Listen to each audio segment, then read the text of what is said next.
we go from here? Yeah. So we're sitting down with, cousins, family, relation here in Oklahoma. This is my cousin Jordan. This is Trey. And this is Josh. And these guys actually drove truck with us when we were driving down here in the States. Filco was hauling pipe from Houston to Tacoma and all over the place. I mean, Louisiana. We're hauling stuff for AES, drilling mud and stuff like that. And Jordan, actually, this is his dad and your truck. Mm-hmm. And they've had this thing for, when did you guys get this truck? We bought this, I'm not exactly sure on the day. It was February of 2014. We bought it, and Josh was the one that drove it home. Dad was on rotation working for Halliburton, and Josh drove it home. Dad wouldn't let me drive it.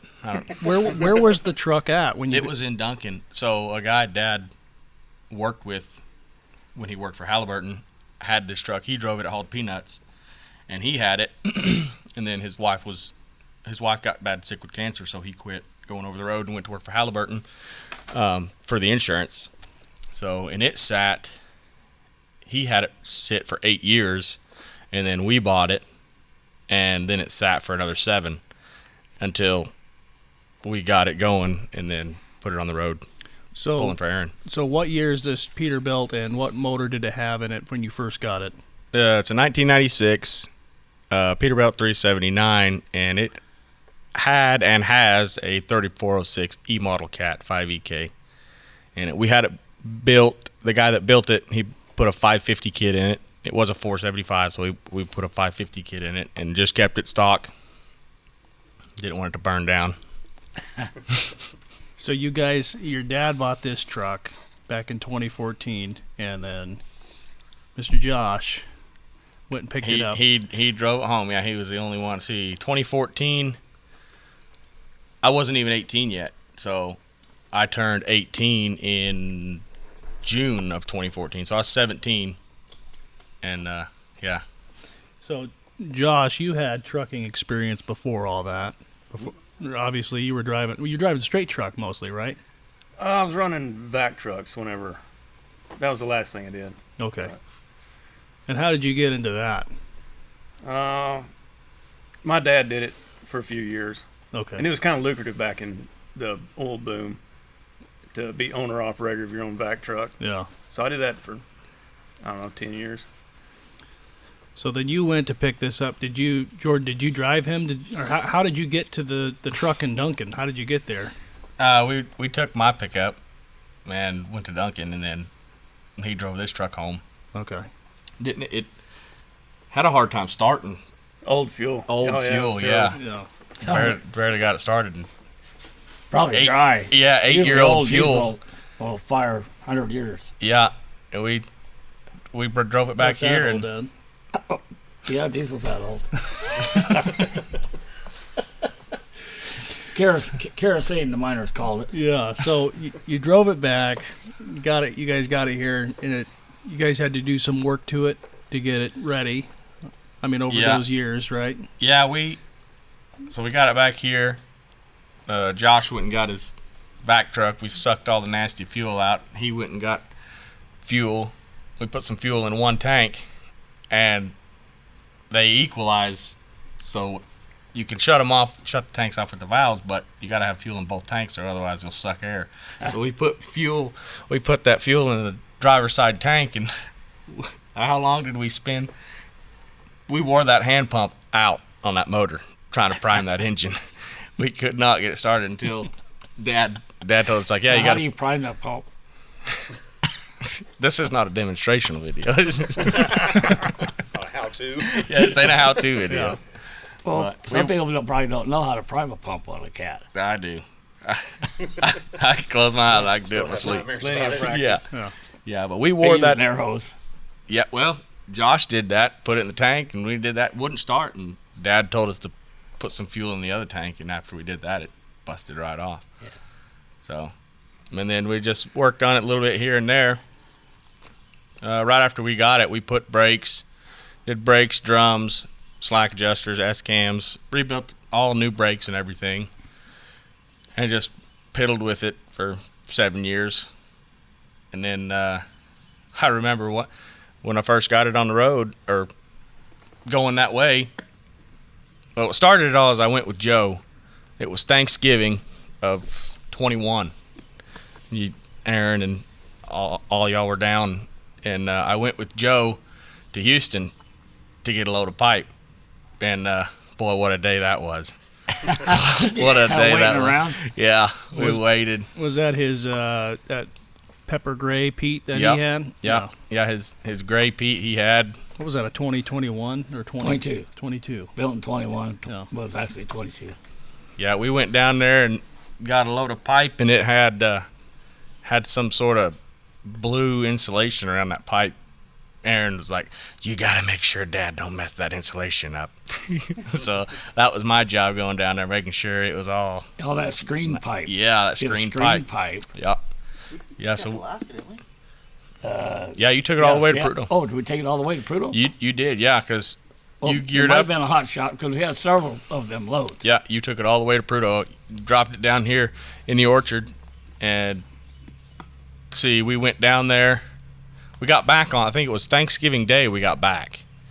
Or maybe it was the day after, I don't remember. That But was a tarp load. You went down the day before Thanksgiving. yeah, so, Tarped it, and then you had to untarp it in Prudhoe when it's cold. Yeah. because we tarped it down here because Aiden, anyway, we were all down there tarping when you left out the day after Thanksgiving. So we got back that day, and I'll never forget, well, I was bashful back then because we had to stop. Were you ever? After we ate, we went down there and waited around all the time. Well, we had to go, trying to remember what trailer you had, but we had to go drop a trailer in a storage yard Oh. y'all had. That rattle trailer? Yeah. We had to go drop that trailer, and then we hooked up to that step deck down in that. Oh, that must have been Shauns. Yeah, something. It was one of them, but anyway. So we all waited around all day, and coming back that night, we stopped at Whataburger, and we ate. And 15 minutes, get back on the road, and 15 minutes goes by. Joe's like, I gotta take a nap. So it's 11 o'clock at night. I'm like, man, it's Thanksgiving. Is this the different Whataburger story, or is this? No, this is the same one where we walk in. We walk in this Whataburger, and it's easy to get to. So we pull in there, and we go in there, and we're all looking at the menu, and Joe's looking at the menu. He says, "What's that fish sandwich doing up there on that menu? I thought this was a burger joint." And did he end up getting the fish sandwich? I don't think so. No, I got the number hanging up there in the truck still. I took the number off the table, so. But yeah, we stopped. He took a nap. You crawled up in that bunk, and he's like, "You want to get up in that top bunk?" And I was like, "Nah, I'm all right. I'm good. I'll just nod off here." I should have gotten that top bunk, because you slept a lot longer than you said you was going to. Yeah, 2 hours. Yeah. But we made it home. Did you drive on that trip? No, I didn't drive on that trip. I didn't have CDL at that time. Oh, that's right. You had your permit, though, didn't you? No, I didn't have anything. Okay. I didn't have anything. So you rode on that trip with Dad, helped him with the pipe. And then I think it was January, February, you got your CDL, right? Yeah, after that trip, what we had something was said, but I don't remember. Aaron was like, "Yeah, I got get that truck going." And I was like, "Huh." So anyway, that kind of sparked it all, and then Aaron called me one day. I was working for a concrete company at the time, and he called me, and we got to talking about it. And I don't remember exactly what you said, but the only thing I got out of it is like, "Get that truck built, and I'll put you on." Like, all right. So that's kind of how it started, and I was a superintendent for a concrete company, and 3.5 weeks later, I had Class A CDL and every endorsement you can get, ready to go to work. So your career changed just like that overnight. Yeah, and that's something I always wanted to do. When you were a kid, you used to Yeah. see trucks, and you'd be like, man. Yeah. So, how long is this old girl here? This thing is 325 inch. That's fairly long for Yeah, stateside. for stateside. Yeah. Cool ain't cheap, and cheap ain't cool. Yeah. That's words I live by. Yeah. But yeah, that sparked it all, and which of course I went with Joe.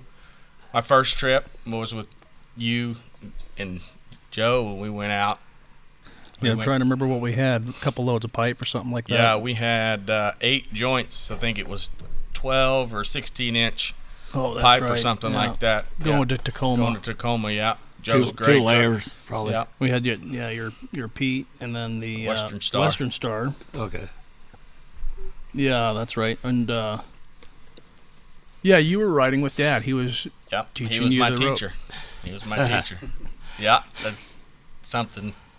It's a little hard to learn behind the wheel when this guy's sitting next to you, huh? The pressure's on. You get it right. You get it right. You learn quick, and I had to learn quick, or I was afoot. But yeah, that was a good trip. I learned a lot. I was a sponge on that trip. I learned how to strap pipe right. Learned how to shift gears. Learned that you can't make new holes in the transmission. But it was a really good trip. I learned a lot. That was kind of cool going across country all the way over to Washington. And I've never been anywhere like that. So what's your favorite spot cross country that you've been through? My favorite spot, I got quite a bit of them. I like Idaho. I like running through Idaho. Utah, I like Utah. Oregon's nice. It's all nice. But if I was to, I'd say probably Jerome, Idaho. It's probably my favorite place.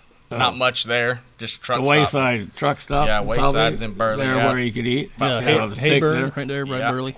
About 40 minutes from Mr. Gas. So you get fuel, get a shower, run 40 minutes down south, and eat at a little diner there. Yeah, that Mr. Gas there in Jerome was a great stopping place. You wanted to burn your 30-minute break up on your E-log, just go in there and get a nice shower. And they're like, Jordan, come on in. They had everything ready for you. They knew me by name. They already had my shower ready and everything.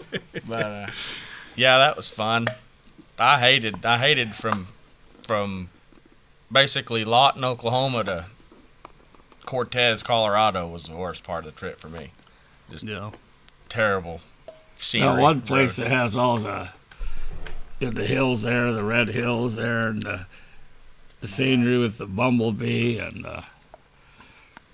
just south of Moab there. Yeah, the Moab district. Yeah. Just north of Monticello. Yeah, there's a lot of different stuff there you can see right there. You'll never see anyplace else. No, yeah, Moab was really fun. Man,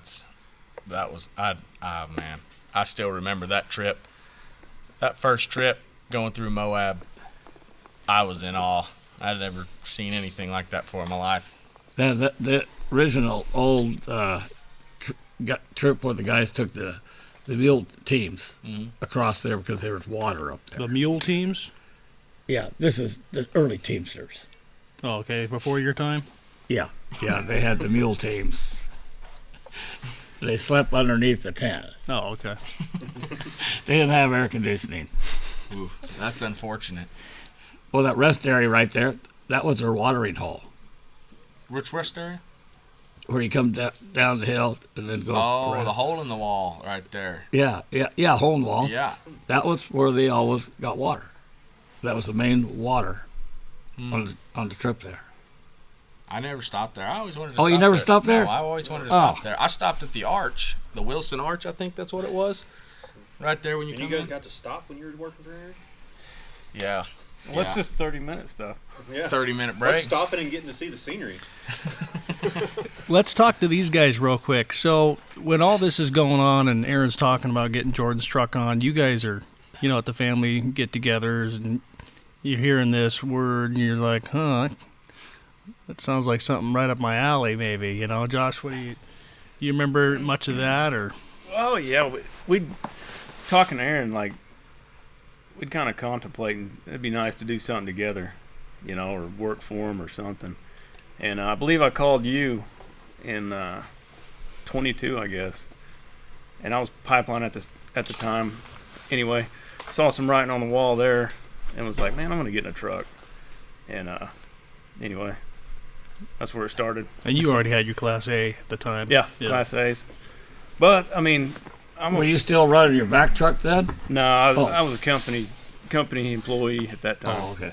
But No, I mean, I'm a flatlander, like Texas blood, so I'm afraid of heights and claustrophobic and introvert as well, probably. So that first trip, man, was mind-blowing to me. When was that first trip, or who were you with? Was it? I think we met up at, was it Lawton, Altus? I might have rode with this guy. We met here. We was in the Western Star, me and you. Yeah, we were hauling. We had tarped loads of pipe. Yep. Headed north. So I started here. I didn't go to Houston, and we ended up losing the Western Star there in Richmond, I think. Yeah. So we're rolling 6 deep into a Pete and a Kenworth on the way back. I think we did some Bonanza loads in between there. But we get in those mountains and stuff. Like, I'd never been anywhere, and that was mind-blowing. I about had a freak out. I think Aaron could read it, too, because he was like, hey, you okay? Yeah, it's a good thing you had a good jank. Yeah. So, Oh, man. So you're waiting for this truck to be finished because you just had that guy go through that cat motor on this thing, and it was almost ready, right? And that's why you were driving with us, getting some experience behind the wheel. Yeah. And when I started driving, I was teaming with you two. And then, like, 2 weeks later, you started? I think it was 2 weeks. You were a big deal to me. I was like, man, if Jordan's going to do it, that's it. I'm going to do it, too. And I was like, if I don't go, I'm going to regret it, so I might as well go too. so, Trey, grab that mic for a second here. And so all this is going on, and none of us knew that you're like, I'm going to do that, too. Yeah. I'll go too, I guess. Everybody else is jumping off the bridge. Well, you just went and grabbed your CDL, right? Yeah, Jordan and I talked about it, and that's kind of how we got to be so tight together. Was we're both like, driving truck sounds pretty cool. Let's go do that, So we both kind of got the CDL. I'd been around. My dad's always had trucks and working the oil field, so you're always around it. But yeah, it was like cross country. You don't know a lot of people that do it, so it's like, yeah, it sounds like a good time. And I knew these two guys were going to go, and I was going to hear about it, so I was like, I didn't want to be left out. So I recalled Aaron's like, hey, you need more drivers? Because I need all the help I can get. So okay, so I'm ready. He's like, little did he know. So had you been out of Oklahoma, Texas area much before that? Just on vacations, the short trips and things Okay. like that, but I'd never been that far west out there. So that was pretty intriguing to you. yeah, like, going through the mountains like that was, like saying around here, if you can't see over a hill, it's a pretty big hill down here, but up there it's like, oh, we're 10,000 feet of elevation, and then we're going to go straight back down. Yeah. It's way different. Yeah, so I think that first trip, I don't think you went with us that first trip. No, I was about a month behind. Okay, that's everybody. right. And so, yeah. I started right before he got his truck on the road. That's So right. The week I took off. Yeah, the week I took off. Grab that mic. Oh. So the week I took off to get this thing ready on the road was Trey's first trip. So that was This is middle of March. middle of March because it was 14th when I left the first time. Yeah, and this thing, its first trip was the 23rd. So Yeah. a few days after they were. I mean, they already went up. But me and Josh loaded that load of barrels. Yeah. Or no, we picked up that trailer. It was Sean Ruff's trailer with a load of barrels you loaded. We picked up out of full shear at the storage unit. And Is that a hazmat? I can't remember. I don't think it was a hazmat, but no, that was that the black truck? We were in the black truck, yeah. Yeah, the black truck. Me and you made one trip in 007. Yeah. Oh, I'll never forget that trip. Let's talk about that trip. I'll never forget that trip, man. AEH is pretty tight. Yeah, It real had a new tight. bumper on it that trip, didn't it? No, I was gonna get a new bumper on that trip because I was gonna buy you a new one because I felt terrible. We picked up 007. Put this mic over there. Dad and I were sharing for a minute here. We picked up. How he started. Yeah. There you go. Now the stories are gonna roll. Man, that was a perfect trip too. Like nothing happened. It was We were on time. They're making this real bad now. It was such a shiny truck. The bumper was immaculate. So what truck you had this one? Man, in? you just pour No, it on. 007, the gray truck. We picked it up with 212 miles. 212 miles were on that truck when we picked it up. It had the Oh, that was the first trip? the first trip. It had the plastic on the seats when we got in it. Oh, really? Yeah. And anyway, New guys in a new truck. oh man, we was Blow living the in. covers right off. I wouldn't have let us. Oh man, yeah, that was a good trip until I got to AH because we're pulling the van. How'd we get the van? We brought the Western Star to the storage unit. I think with the step deck, and then Aaron, was it you or I think it might have been you. You had already had that truck hooked up to the van, waiting for us to get there. I must have- vaguely remember that. I don't think remember you it went. all. I think you went and got the truck. I think I remember talking. 007. You got Yeah, I 007. picked it up from the dealer. You picked it up from the dealer and drove it over there. Yeah, It might have been you. I think I raced a few people coming back from Full Shear. We left. We hauled a load of canned salmon to Louisiana, Yeah. and then came straight back to Richmond to the storage place and jumped right in that truck. Yep. 007. Yeah. So that's probably exactly what it was. But anyway, we had that truck, and I got to AEH, and I'm trying to back into the dock there with the van, and in Tacoma. Or, in Tacoma. yeah, at the port. Yeah, at the port, and I'm doing my best to back her in. So for people that don't know, you pull in this area. It's like an L-shaped, like drive around the building, and then there's a fence right Yeah, here. it's a 90 degree right there. And you pull in, and then you 90 right there, and then you back up at an angle. So you pull up, and I've got a picture. Well, from this truck, from the fence post to the front bumper was 13 foot. Was all you had to get in between the front of this truck and the fence. So it's pretty tight, which this truck's a little longer.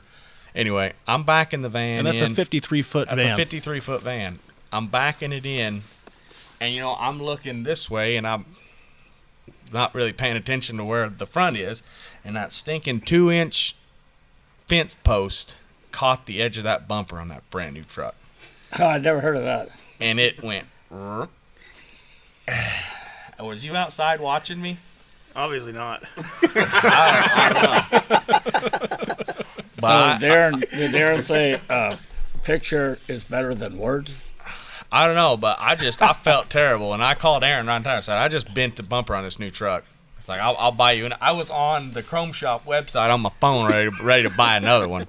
And Aaron's like, don't worry about it. It's all right. So I was like, I'll buy you a new one. You just let me know. He's like, I think he said wanting something about putting another bumper on there or a different kind. I don't know. Do you remember that phone call, Aaron? I don't know. I'm ready for the bumper. Yeah, I'd never heard that story. Yeah. I mean, it's probably got the same bumper on there. You can probably look on the passenger side and see right there at the bolts, where it bolts, it went. It creased it. Well, because the first trip I made out was right after that, and I show up, and we show up here, and Josh is straightening the bumper back out. So the first thing I'm doing is helping Josh straighten the bumper back on the truck, and we get it looking decent, and took off. Good grief. That truck's got a new bumper on it now.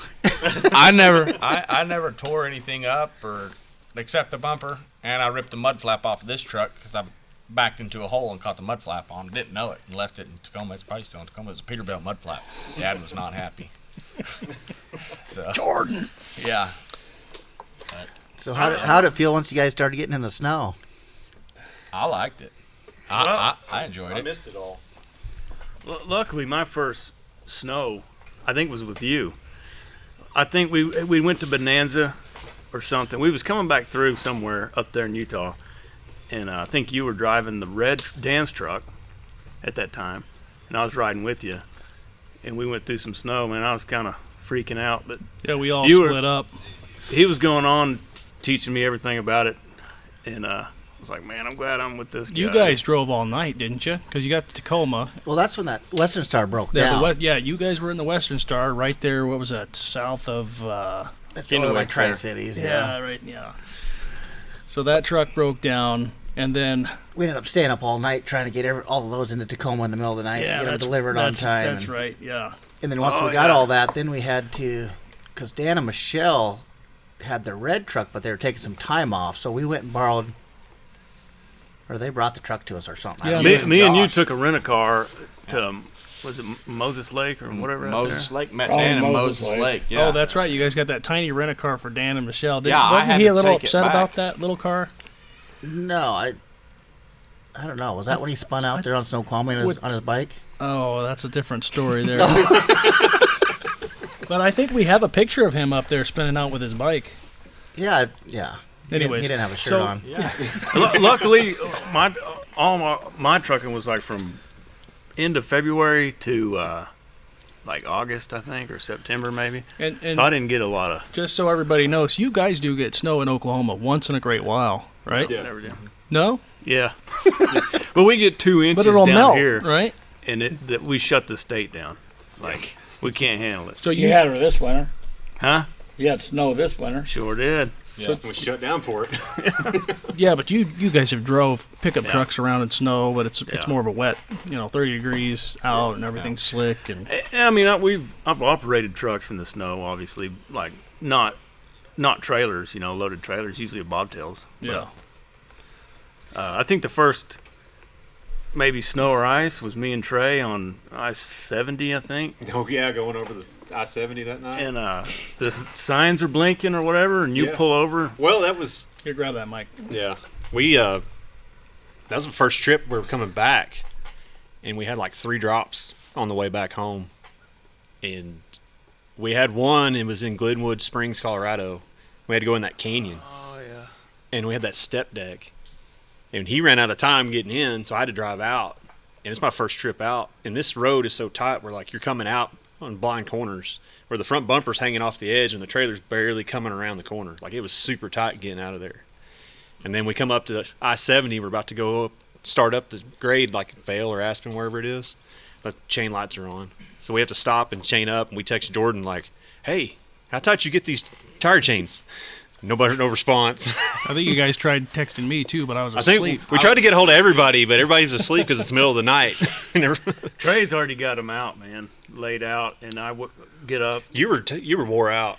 I go out there, and he was like, "You know how to do these?" And I was like, "No." What was funnier was the first time we come over Snoqualmie, I woke up, we're coming into Seattle, and you were like, Snoqualmie was good. Good thing they didn't teach me how to put chains on. And then 2 days later, we got to figure out how to put chains on. I think I told you, I was like, do you ever think you'd be chaining up on the side of I-70 in the snow? Yeah. I was like, no, didn't think that. Well, that road there, going over Kwame, they was down for like 2 or 3 days. Because snow was like 20 foot deep. Yeah. I still get texts and alerts from Oh, do you? I-90. Grab that yeah. mic whenever you. No, Yeah, text and alerts. No, I you still go. get them. I can hear you just fine. I just when Jordan talks. That Snoqualmie was closed for a little while there, and that's why everybody was going we were around. going around. And a lot of times we go Interstate 80, which that seemed like that was always closing down. I think we took 2 loads into Tacoma there, and one guy was still sitting out there waiting for Snoqualmie to clear up. He'd been sitting there for over a week. Yeah. Jeez. You guys remember coming southbound, actually eastbound, and Cabbage is closed, right? We're in Pendleton, and we got the Trailblazer here. I think you guys wanted to take a break, but I wouldn't let you. That sounds about right. I want to say your exact words are, "Hey, there's a goat trail." Well, actually, I was Well, he looking at told the me that phone. too, but the road was blocked till I got up there. I was looking at the phone and I was like, "Man, there's a little road around it. Let's go through it." And your buddy lived in that town. What was that town right there we drove through?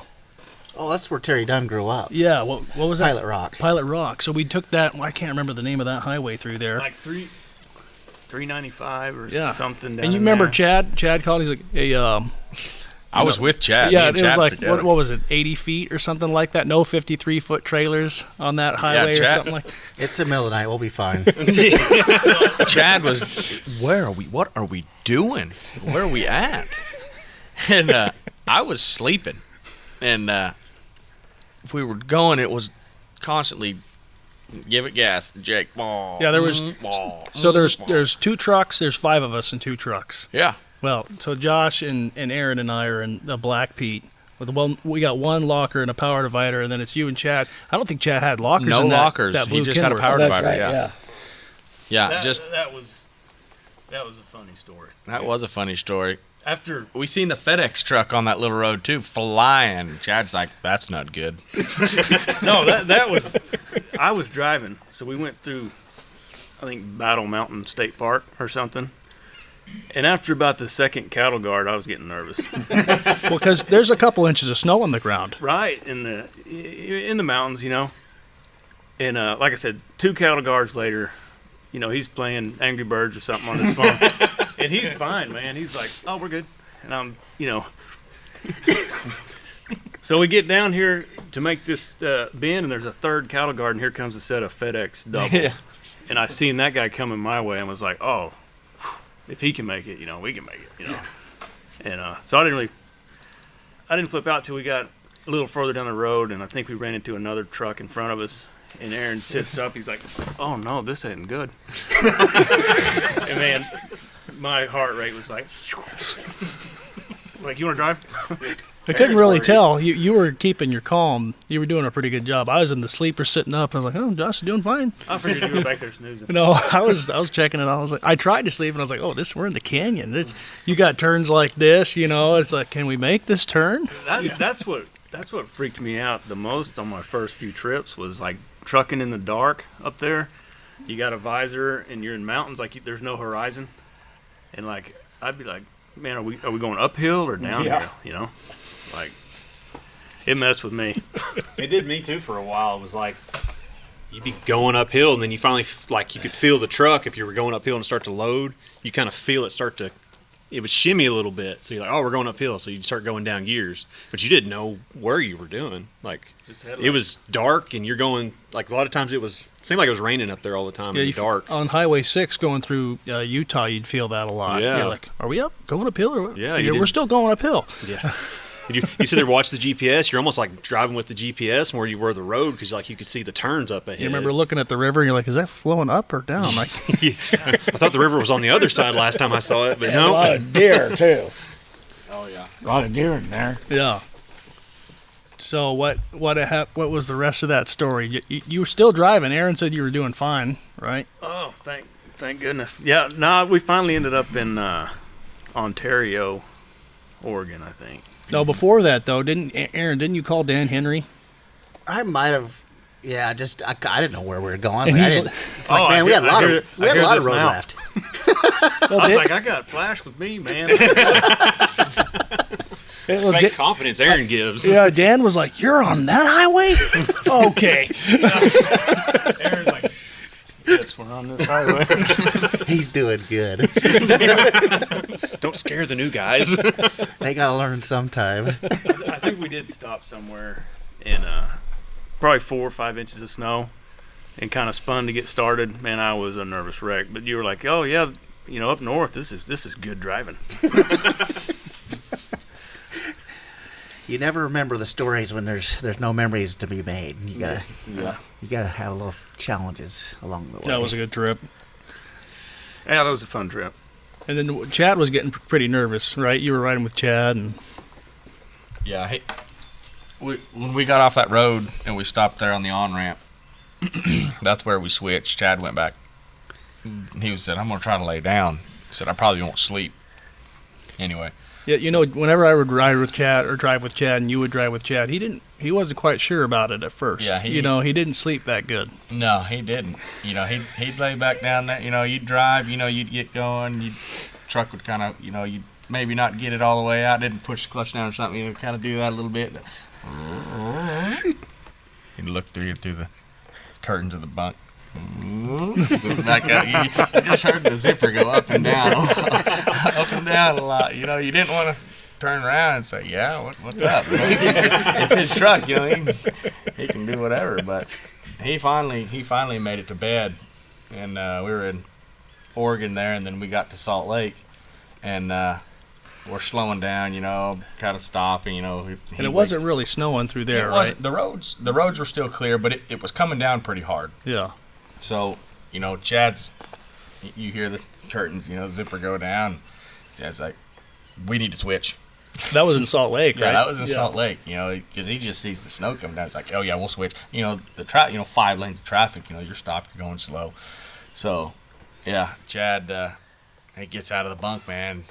Getting his stuff on, and we switched right there. I think I was in second, third gear, just cruising there, and we switched right there. He didn't even have his pants on yet, right? I didn't see no bitches. Maybe he did, maybe he didn't. I ain't gonna say that. Chad, if you're listening, I don't think Chad listens to this show, but so you could say whatever you want about it, Chad. But I'm sure Nate will probably be like, yeah, they were talking about you on the podcast there. Yeah, that reminds me of your time riding with me when you were a teenager out of Kenai. Oh yeah. I don't really remember much of it, but you remember. I remember. I remember, man. Well, that was an eventful trip. I wish I could remember all the stuff you were saying, because it was funny, but I wish I could remember it. But that was a good trip. You picked me up there in Kenai. That was 2000. That was 2013. Yeah, you were up visiting your grandmother in Yeah, Kenai. me and my 2 brothers and dad were up there, and you took a load of mud or something to Kenai, and you picked me up there, and they were coming a couple days or a day or so after, and yeah, I remember that trip. That was a fun trip. We went and loaded, and hauling mud, right? Yeah. hauling mud there, and we never stopped and ate. I still ain't ever recovered from that. I'm still hungry. Well, what happened there? Did you guys stop at a gas station at some point to use the bathroom and maybe get something to eat? But no, I don't remember eating. But we stopped there, and you had a couple of your buddies there at the gas station there, and the hood was up on one of them trucks. I don't remember which truck it was, but they were changing the pyro out in the turbo. I wonder if that was Nate. I really don't remember. I think it was because we left out of there in a hurry, and then that's when we hit the bushes there on the side. Oh, he was trying to catch us? Yeah, and then he went by, and we're all out, stretching our legs. You guys hit the bushes. What do you mean you pulled off the road? Yeah, we pulled off into back there behind the trees there behind the highway, and we're all out, and we're all talking. Aaron's, talking. I don't remember who else was with us, but were we hiding from him? Yeah, we were hiding from him. You guys were hiding from Nate? I've done that before. We were hiding from him, and we were out there, and all of a sudden, you hear this truck coming. I didn't pay attention to it, but I guess it was Nate.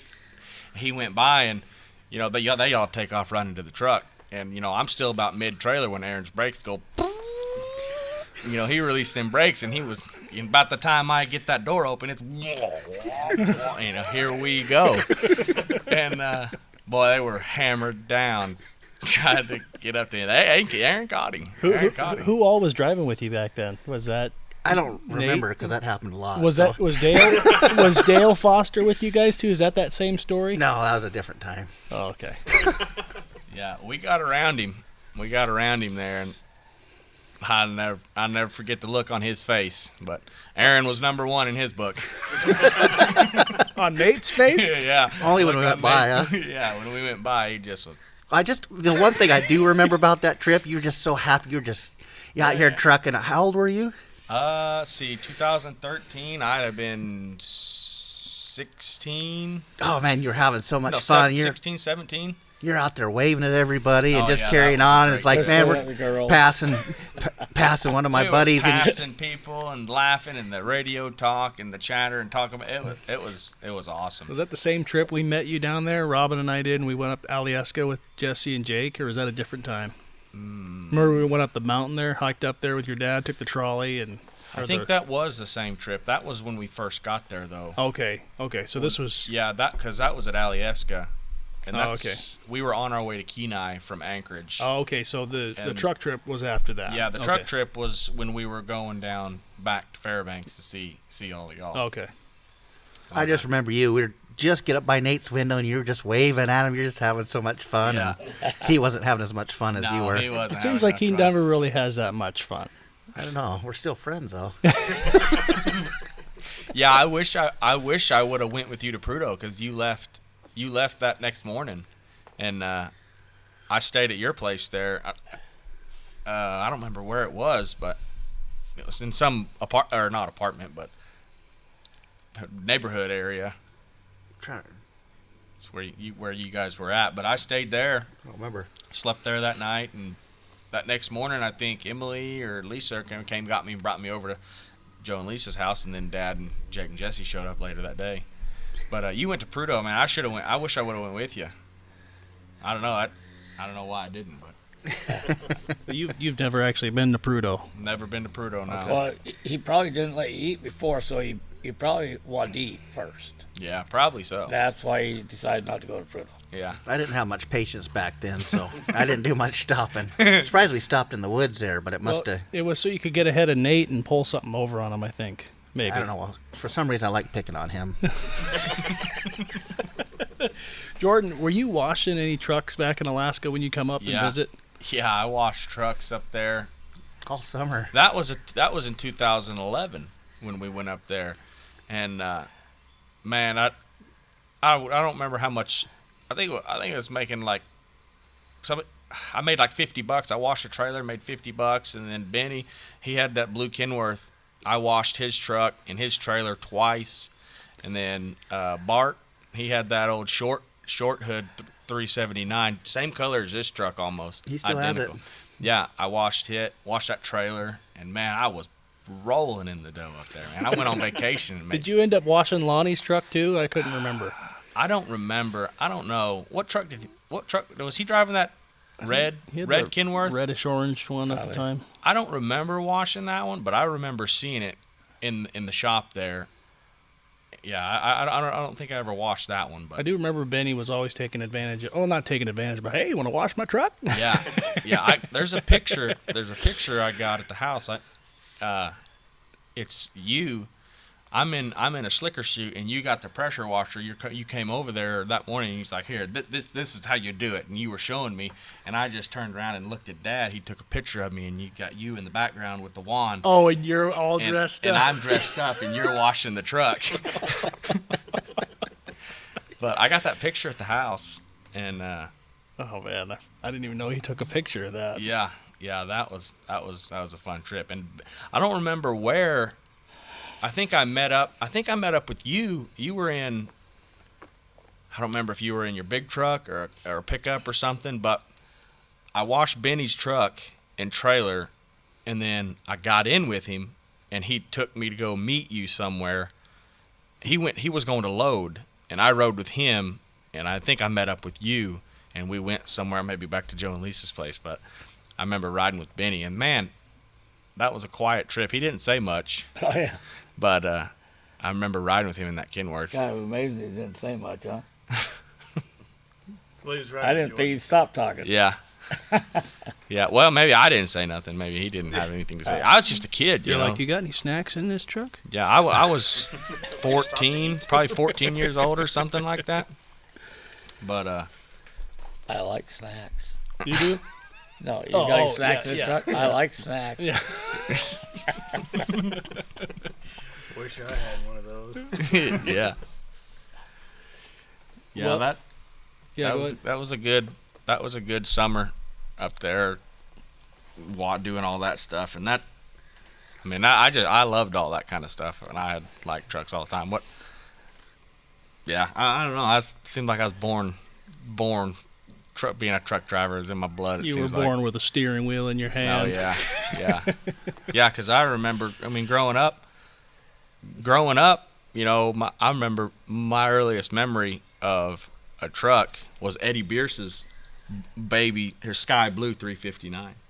And he hauled cows. And I remember, I don't know how old I was, but I remember Dad holding me on the front porch of the trailer house. He was holding me.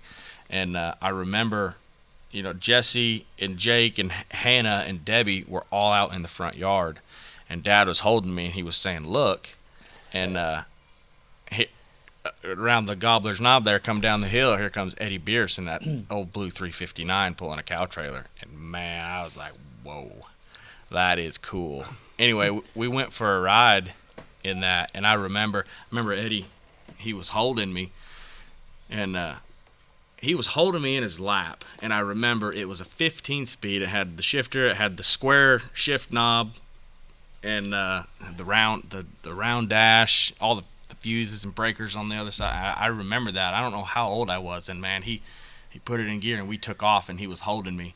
He was shifting, and we went right up the road up there and dropped the trailer, and dropped that cattle pot and hooked up to a ground load, and he brought us back.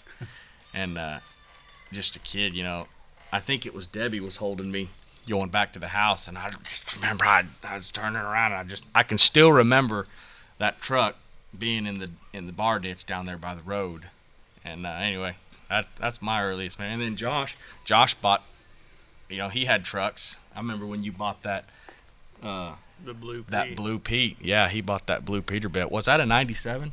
96 or 96 I think. 96, 97. But man, I remember he parked it right down here at the road, and we had just gotten back from somewhere, and you had parked it down there. You had just bought it. We were going to grease it or work on it or something. And I remember we pulled into the driveway, and here's this, you know, blue Peterbilt, man. It had a 63 or 70 inch sleeper. 70 It had that big turbo wing on the top of it, and man, I was like, my God, that is awesome, man. And, You was gonna move in it. I was gonna move in. Yeah, you went to the car wash, and I remember I was in the back of that truck. You went to the car wash there in Velma, and man, that was just something else. That was really the time that I remember looking over the hood of a truck. To me, it was like, this is so cool. And I remember asking you, how do you know where you're at in the road? Like, how do you know where you're at? Like, you can't see your fenders. And I remember you told me, it's like, you just line that hood ornament up with the side of the road, and that's how you know where you're at. When you look, you know, when you're in the driver's seat, you just look down the hood, and, you know, you put it there on that white line. And, yeah, I've never forgotten that. But back, you know, anyway, growing up, you know, I took a couple trips with Eddie Bierce hauling cows. You know, we went and loaded cows and stuff. He would let me drive. We'd get back to his place, and he had a big pasture, you know. He'd pull in that pasture. Well, he was dumping his pot, you know, cleaning his pot out, pulled his gates, you know, or his drains in his pot, and would drive through his pasture, you know, dumping all that trailer out. But he'd put her in first, you know, and he'd air the seat up. I couldn't even touch the ground, and I'd just be driving. He'd be standing on the step, just, you know, just helping me steer, you know. So, yeah. So when I had the opportunity to get in this and go trucking, I didn't hesitate. I was like, here we go. So that first trip, were you by yourself, or was your dad driving with you? No, me and Dad went on our first trip up there, and that was the first trip, man. This thing, after that motor rebuild, man, this thing was gutless. I don't know, not broken or nothing, but man, Dad was not happy. He's like, this thing is gutless. Yeah. This has less power than it had before we had it rebuilt. And anyway, we stopped on the side. We changed fuel filters twice.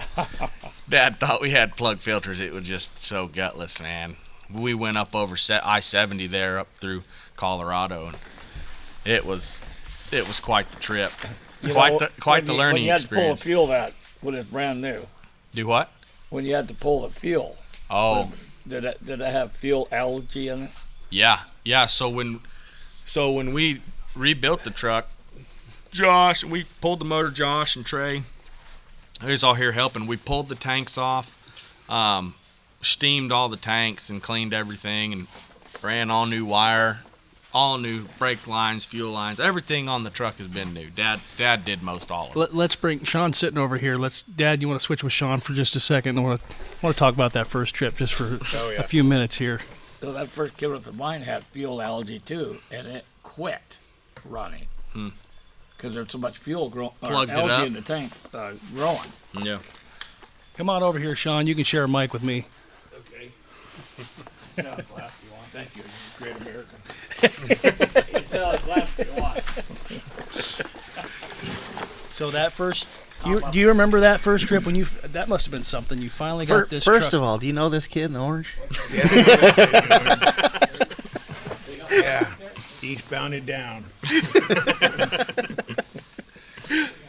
That's one of your kids, huh? So that must have been something, Sean. Finally getting this truck ready to go. I mean, you got that first load. What were you guys hauling? What was that first load? Do you remember that first load? About 100 tons. Aaron had us haul 100 tons of something. You'll be all right. That was a load was of it pipe. pig iron or no? I don't remember what it was. It was a tarp load. It was a load of pipe. Yeah. Yeah. It was already tarped. I had went and picked it up. My first load, I had went and met you down in Houston and swapped trailers with you. I brought Sean Ruff's step deck down to you and hooked up to a 48-foot flat.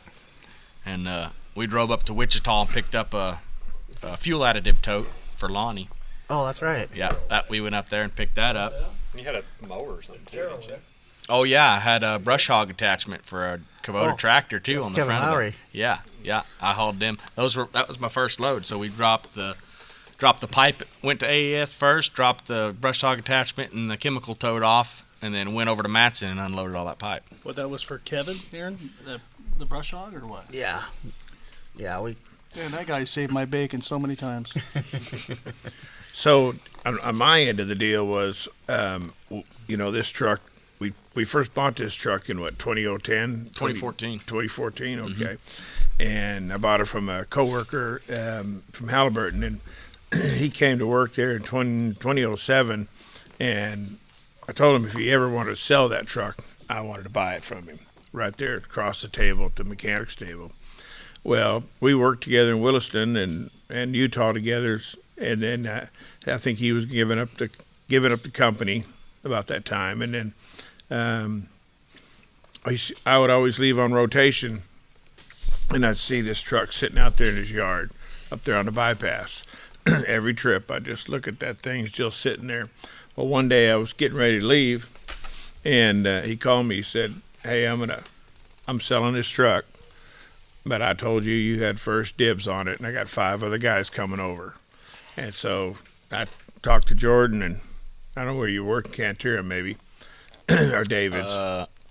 And so I bought it, and it'd been sitting for, what, 8 years. 8 years. Sat at his place for 8 years. And then Josh and Jordan went and got it and drove it home. And then I went through everything from the front end to the back end. Every hose, every bracket, every fitting, every valve, everything on this thing has been touched or fixed or replaced by me and Jordan and guys here. So this was actually your first truck you ever owned, is that right? Yeah. Okay. This is the first truck I ever owned, 96 Peterbilt, 379 with the aero cab in it. But it had the 450 cat in it when it first came out, but we upgraded it to the 550 and a certified Caterpillar dealership man named, what was his name, Jordy? Jerry Brewer. Jerry Brewer over Cattle, Oklahoma. Retired now. Did engines for 38 years. That's all he did. And mine was the second to the last one that he did. So he was already retired when we brought this to him to adjust the valves, run the overhead, and he had already retired. Yeah. So we had 60,000 on the motor, and we brought it to him to adjust all the jakes and the valve train, and he had already retired, but he said he would do it for us.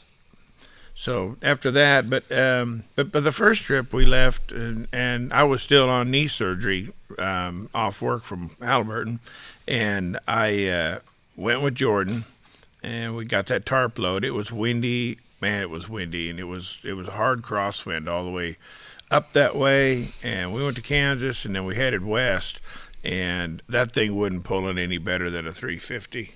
I mean, it was that tarp. I don't know who tarped that, but they missed the video on how to do it. But it was like a drag chute. That thing was, we couldn't even get it under control hardly, but it was just fluffing and puffing. But anyway. It was such a hard crosswind, though. There wasn't really a lot you could do because we put more bungees on it, but it would just break the bungees because that wind was coming up. Because, your dunnage pipe loads were hard, sometimes because you got your dunnage sticking out. You couldn't wrap it under, so that wind was coming up underneath it and just ballooning it up, and we went through so many bungees. We stopped twice. I bought bungees twice. Wow. Straps. Yeah. So when we started heading west, I was like, man, we were getting passed by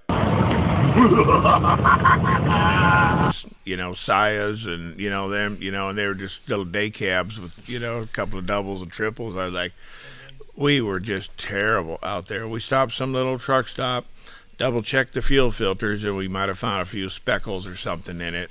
And nothing really. Boost was low, power was low. It was first green trip. So we got somewhere out there on the other side of 70 a little bit, heading towards Denver. And I don't know why we decided to go 70. I can't remember what the deal was there. But You were driving. we bought a few extra sets of chains to make sure we had the chain on. We had no chains. Yeah. We had no chains, so we stopped in Colorado Yeah. and bought chains for the truck. To be legal, you know. And then we stopped there. I don't remember where we stopped. We had to buy some chains for the drag chains. Didn't you go to sleep though before you guys went up the pass? Yeah, Jordan left to sleep when we left the house. Pretty much. I don't know if that's true. I drove us all the way. Let's see. Yeah, I drove us all the way up to Kansas, picked up that fuel additive, and then drove us a little ways. And The then fuel additive for Mr. Lonnie. for Mr. Lonnie. Yeah. Yeah. Yeah.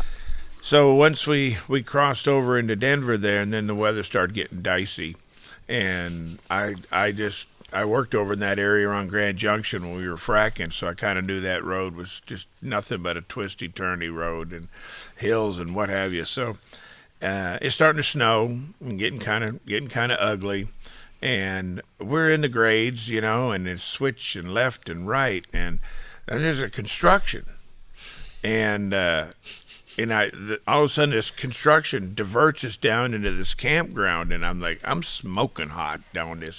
I'm going down into this campground exit, and it's steep, and then there's Jordan's asleep. Oh yeah. I was awake when you was going down there. You might have just come flying out of the yeah, sleeper. because you threw me out of the bed. Oh man. Coming down that off ramp there, man. Dad was on. I don't know. He wasn't on the brakes. I don't know what you just. It didn't say anything about really getting ready to turn a 90-degree hairpin at the bottom of a campground. No, it didn't, man. We No, come it down didn't to say anything about that. That flagger was there. He was holding that stop sign. He was like, "Whoa, whoa, whoa!" There wasn't no At a whoa-ing. point, he threw that stop sign, and he was gone. He was like, "This guy is gonna just obliterate us." But we hit that corner, man, and it was like. Man, Grab that seat, man. Dad was coming in hot. I was like, what are they doing? There was not even anything get ready. It was just like, speed and then down. And, man, I took that left-handed corner. I was on the brakes and the gears, and then made that hard left. And all of a sudden, I'm going under a bridge, and it's just like, what the world? It's like, a 7% grade straight up right there. And then it's snowing. It's getting nastier, and the further we went. And then we get up toward Eisenhower, and I'd already missed the sign that said, you better turn here because what we got on the back there. And we get to Eisenhower Tunnel, and holy Moses, there was a 20-car pileup on the eastbound lane. There was cars upside down. There was emergency vehicles everywhere. So they had us all stopped in front of the tunnel. But before I got to the tunnel, I was already wiping. I was already slipping, and so I was kind of straddled the tracks a little bit. And our washer fluid motor quit. Yeah, we put a new motor in there. But we didn't. Yeah, this is right after the tank was scaled. The tank was scaled on the inside, so it was that sucking up all that nasty trash in there. I'm in the bunk sleeping. Oh shoot! Yeah. And I wake up. It's like minus 50 below in that truck. Dad's got the window down. I'm like, Dad, why is that window down? Is he wearing all his winter gear too? He's wearing a beanie and his jacket. He's just trying to stay alive. On. His blood pressure was so high, he was about in shorts and t-shirt. I had long underwear on too. Yeah. Anyway, it's so cold in that cabin, the sleeper. I'm like, Dad, what are you doing? He's like, I can't dadgum see out of this sucker. I was like, use the wiper deal. He said, it quit working. So Dad's got a water bottle with a hole in the lid, and we're driving, and Dad he's spraying the windshield just to keep the grime and stuff off the windshield because we ain't got no washer fluid. So we pull over there, we clean everything up, and sure enough, there's trash in the lines and stuff, debris. So we get it cleaned up. It works for a minute, and all of a sudden it just quits again. So we're, where he's out there, we're squeezing all that water on there. We went through a case of water just trying to get through Colorado. No washer fluid. I don't know why we went that way, but and then we finally headed north there when we got over that direction. I don't know, whatever we come on there to head north through that. Well, I-80 might have been blocked too. Maybe that's why you guys went that way. Could have been. We just took 70 all the way to Utah, and then went north there, headed to Wellington. Was that the time? Oh no, you had a van on, right, with that gray truck. How was it with that trailer backing this thing in at AES? Oh, with the van? That was a different time, right? When the first time you went to AES with this truck. Yeah, the first time I went to AES with this truck.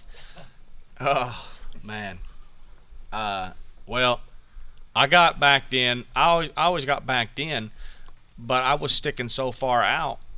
They would always put me at the end, but I was still sticking so far out. Right on the corner there? Right on the corner. So finally, John, he was like, hey, you can't back in here no more. It's like, when you pull in here, just pull straight in on the side and let people go around you. So unless I was in a van, and when I pulled in a van, man, 53 foot with this truck, John was like, boy. I was priority to get unloaded there because I just stuck out so far, with the van. Which was nice, right? It was nice, yeah, it was cool. Everybody had to yield to me. Well, when you guys were first going up, we were coming up, and we were like, we got to catch them. We were on a mission to catch you guys. And you and Josh were teaming in we were 007. Yeah. So we were coming up. We were like, we got to catch them. And I remember looking, whenever I started, I was like, they're like 150 miles ahead of us. Like, I'll catch them when we get to Tacoma or something like that. So I just go driving all night, and we're going through those hills at Yakima that are just up and down.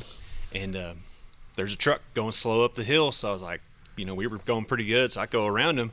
And I'm like, that's a good-looking truck. And I get to the sleeper. I'm like, Filco, there they are.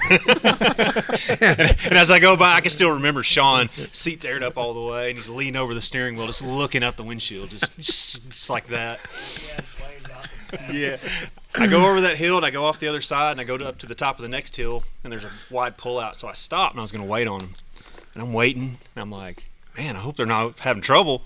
So I get out and, walk around for a minute, and also I hear this truck just, he's easing over the top of the hill, just eases off the other side of it. I get in the truck, take off, catch him on the next hill, just sacked him again. I called him, and I was like, how's that yellow motor going? He goes, it's good for what it is. I was like, well, I don't think we can wait for you guys, so we just kept on motoring to Tacoma.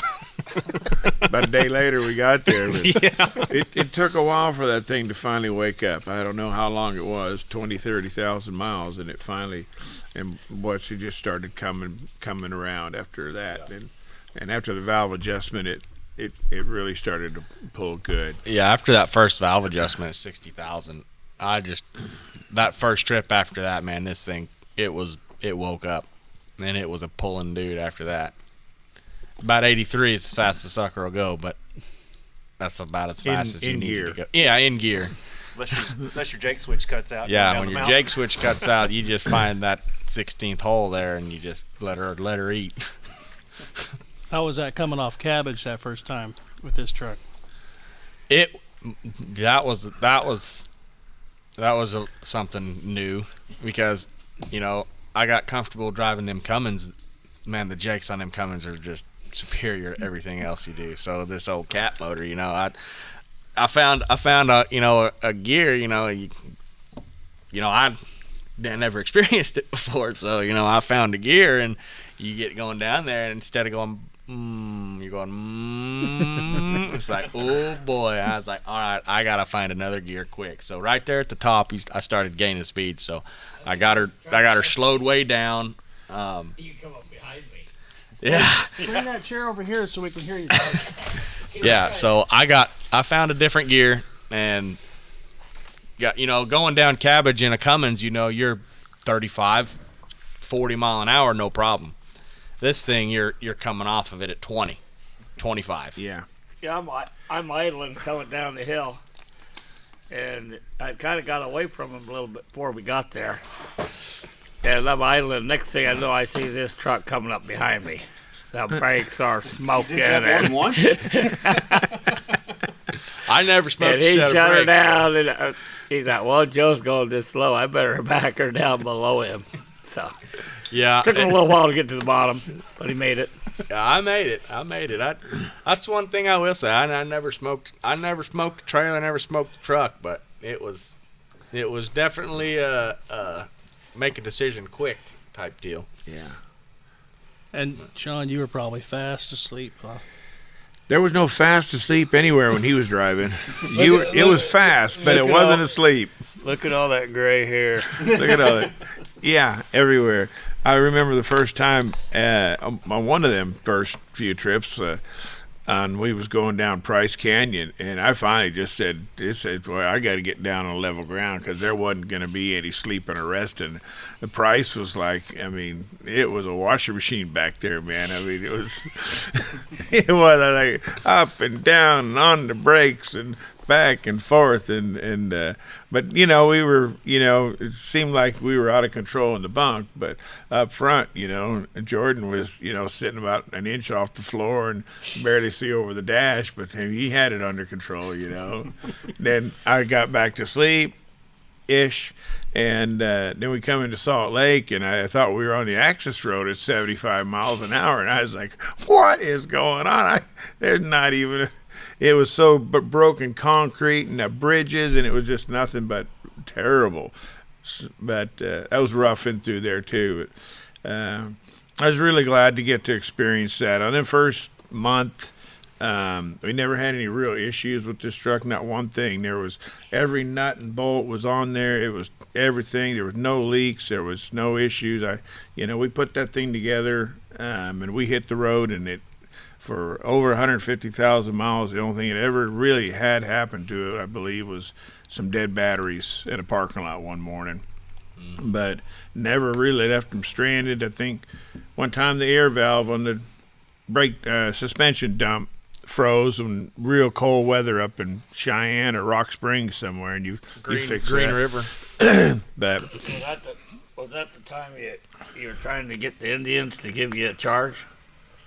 So that was when the batteries were dead. No, that was in Oregon, Salem, Oregon. There, I was waiting to get loaded. And it wasn't going to get down real cold that night, so I had a little bitty heater I had plugged into the inverter, and I let it run, and I woke up about midnight, and the inverter's buzzing, beeping, and the red light's on, and I was like, oh God. So the first thing I do is get out of bed, turn the key on, click, click, click, click. I was like, oh my gosh. I had jumper cables, had everything. Anyway, walked around that whole truck stop. Nobody would jump me. Not you. I asked people after people after people. And no, I don't jump nobody. No, my company don't let me do that. No. Would never jump me. So I had to call service call. Had to call Love's, and they come up $480 later. Isn't that crazy? You're talking to truck drivers and they don't want to help you. Yeah, because their company. Yeah, they wouldn't help me. Nobody would help me. So I had to call service call, $480, and it would almost roll over. And he put that jump box on there. He didn't even hardly turn it up. He just put it on there, and it busted right off. That's why I don't do Loves anymore. Not even in my regular car. Did you ever lock yourself out of this truck? Yeah, I did. I Bloomfield, New Mexico. I locked myself out. Well, I had done some work.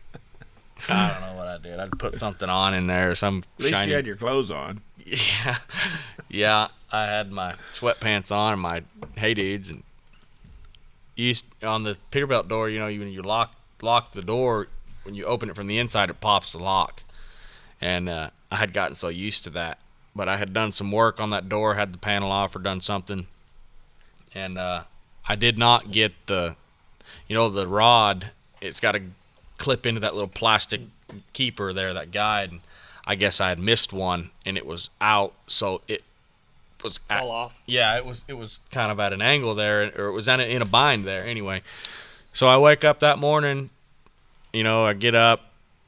I'm got to go to the bathroom, go take people back to the trailer, and I close the door and go about my business. And I come back, and the door's locked. Like, oh my God. And the keys, I didn't even put the keys in my pocket. I had a spare set of keys I always put in my pocket. And so the truck's locked up tighter than Dick's hat band. You know, ain't nobody getting in there. So I had the window chops on there. The first thing that comes is like, I'm about to lose a wing window. Like, I'm not going to be locked out of this truck. Because the sleeper door on the other side, it's locked, you know, all the door. Anyway, the only door that was not locked was that little 12 by 12 or whatever the heck 16 by whatever. That's the only one that's unlocked. Yeah, that door right there. The only thing, underneath the bunk there. And I was determined. I was determined. When I got in that sucker, I crawled through that little door, pushed up the plywood, ripped the screws out of the plywood, that's in the frame of the bed, and ripped my britches on the screws sticking out of the plywood. Still hanging there. Yeah. All the little ladies at the gas station, they was all looking out the window watching me worm my way into this little door there, trying to get in there, man. I got in there, man. I was so stinking mad. I almost slept with the windows down the rest of that trip. Just to make sure. You left your pants there, right? Yeah, good grief. But I got in that sucker. Well, cool. Let's go ahead and take a break here, guys, and we'll come back here and talk some more. Okay, copy. Sounds good. Yeah, I did that one time there on Yeah. We're back on. We had to take a long break there and eat some food. Mm-hmm. And I can't remember where we left off at, but I don't remember. Dad was talking. You guys had a couple of things that you were going to touch on just from when you guys were team driving, I think. Let Josh and Trey take the stage. That's all we did was team drive. Yeah, the lesson I learned from Aaron was after the fact, after it happened to me. But we stopped at Shree's truck stop in Washington, and I'm driving this guy's sleeper berth. Go in, I get fuel, go in, get something to eat, come back out, get in the truck. It's real quiet in there. Got the zipper shut. Well, I get, plumb over Snoqualmie maybe. And I'm like, Trey. Knocking on it, and I was like, oh my God, I left him at Shree's. I thought, I pulled over because I thought he'd got out and went into Shree's. And this guy's neat, so he probably zipped it back up after him. And I flipped out. I was calling him, but she was back there. But yeah, I was already thinking like, well, so many hours, I can come back and get him. Yeah, you were already figuring it out. And see, a lot of people that just drive by themselves, they don't ever think about this when you're team driving with somebody. Usually, I would leave my shoes in that front, on the floor of the front seat there. And it's like, if my shoes are gone, I'm out of the truck. Pretty sure mine were up there. It's just... Well, it's like 3 or 4 days, 3 or 4 weeks into it, man. You're not, you can miss something like that. You're just in your groove, right? You're moving along. And Aaron's like, always look in the sleeper before you take off. Yeah. Hey, Make sure that if you're alone, or supposed to be alone, you're alone, or if you're supposed to have somebody back there, he's back there. Yeah. I think they left somebody somewhere. Huh? They left Kalen there in Anchorage, didn't they? Yeah. Anywho, so Jordan, is someone going to wear those headphones? Someone's got it. I don't want to wear it. The other, you should wear. Oh, I've already got one pair on. Give me put the other pair on. I gotta bring them up underneath the table then. Is these easier? No. Maybe. Or I don't know. Maybe. This one is right here. Yeah. Let me see them ones with Josh. I'll bring that around. Okay. Yeah, that might be easier. Okay. I don't like the sound of my voice. I don't either, so I'm not wearing the headphones. You don't like the sound of my voice? They're not too bad. I can't. And you're on a roll now, aren't you? I can't even hear out of these. Them are loud. These are loud, yeah. You just gotta talk real quiet. You guys ever had it snow on you when you were going up over Cabbage before? No. Mm-hmm. I want to say I've seen not covering the ground, Yeah. but I've seen some snow. A lot of rain. That's kind of a intense thing because, coming from Alaska, I know how to drive in snow, and some guys don't know how to drive in snow. And I was just in a mad rush to get, over the top of the hill and over the other side before, because everyone's going 20 mile an hour. And you got all these trucks going that slow. Someone's going to get impatient, then people are going to start passing, and then someone's going to cut somebody off, and then you're going to probably have a wreck up there. So I was just trying to get by all these guys, and actually behind me, somebody did end up blocking the road and crashing or something like that, and I'm glad I made it through when I did. But it's kind of scary driving down in the States when it's snowing. I had a deal, went over Snoqualmie one night, and we were watching the weather, and it was calling for like freezing rain and snow all night. And so we're trying to get over Snoqualmie. And I get there, and there's nobody out. So I'm like, there's no other trucks here. This is kind of weird. And then there's just tracks in the road. And I'm like, it's getting bad. I said, all right, so we got to go over the pass. And I keep going and going. And finally, all the guys pulling containers catch up to me and just blow by me. And it's just wet. But I was like so tired and so zoned into it. It was like I couldn't go any faster because I was like, the road's bad. I can't physically go any faster. And everybody's just blowing by you. I was like, well, just go slow. Don't tear nothing up. It's better than trying to go too fast and then having a problem. So Container drivers up there are like FedEx drivers down here. yeah, they're empty going out there to the port, and they just fly over the top of the Yeah, either they're empty and their brakes are on fire, or going down they're that just hill. really good drivers. Going downhill Yeah. at Mach Jesus is flying by everybody. Yeah. Didn't you guys have to chain up one time coming home? Me? Yeah. And it like did freezing rain here or something like that. Well, yeah, I chained up in Duncan trying to get the truck into my driveway. I remember hearing that story. Couldn't get up the hill into my driveway. But we chained up. Me and you, did we ever chain up? I don't think we ever had to chain up. No. No, you were getting ice off the headlights that one that's night. right. when I woke Oh, up. yeah, you were sleepwalking or something. Yeah, it happens. Yeah, he did. I had that same thing happen to me with him, where he comes out of the sleeper just like looking at you, and you're like, Yeah, I got this. It's okay. I thought we was gonna fight. I stopped the truck. I'm right in the middle of New Highway 7 coming back from Bowie, and it's sleeting and icy, and this is the second time I had to knock the ice off the headlights because it's just like two candles burning up there. So I get out, and I open the door to get back in, and Josh has got his hands on the back of the seats, and he's just looking straight out the door, and he just looks over at me, and I'm like, well, I'm knocking the ice off the headlights. He don't say a word. He's just looking at me. He just gets back into bed and lays back down. I'm like, oh my God. The whole time I'm on, I was like, man, you're going to ice pick in the throat or something like that. And I stopped and woke him And up. you don't remember that or what?